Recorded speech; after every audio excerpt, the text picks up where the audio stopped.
विभागात संशयित असलेल्या ठिकाणी पानटपऱ्या चेक करत असताना सहाय्यक पोलीस निरीक्षक नितीन सावंत यांच्या पथकामधील पोलीस शिपाई विनायक सुतार यांना त्यांच्या बातमीदारामार्फत बातमी मिळाली। सांगली मारुती रोड येथील उबेल्स अँड नोवेल्टी नावाच्या दुकानातील मालक लखन मंगलानी हा बेकायदेशीररित्या सिगारेटची विक्री करतोय।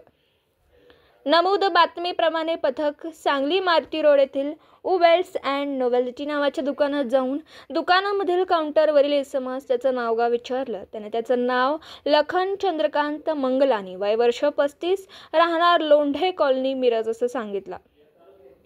सहाय्यक पोलीस निरीक्षक नितीन सावंत यांनी त्यांच्या दुकानाच्या झडतीचा उद्देश कळून पंचासमक्ष त्यांनी दुकानाची झडती घेतली असता काउंटरलगत एक पांढऱ्या व लाल रंगाच्या बॉक्समध्ये वरील प्रमाणे एकूण 8 सिगारेट मिळून आल्या।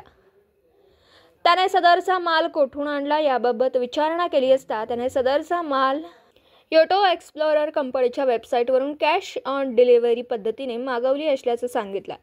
त्याच prohibition of electronic cigarette production, manufacture, import, export, transport, sale, distribution, storage and advertisement act 2019 अन्वये सिगारेट विक्री करणं प्रतिबंधक असताना सुद्धा सदर सिगारेट मागवून त्याची साठवणूक केल्याबाबत मिळून आल्याने लागलीच सहाय्यक पोलीस निरीक्षक नितीन सावंत यांनी पंचासमक्ष सदरचा मुद्देमाल सविस्तर पंचनामा करून जप्त करून सदर आरोपीवर सांगली शहर पोलीस ठाण्यात वरील प्रमाणे गुन्हा दाखल करण्यात आला असून पुढील तपास सांगली शहर पोलीस ठाणे करीत आहे।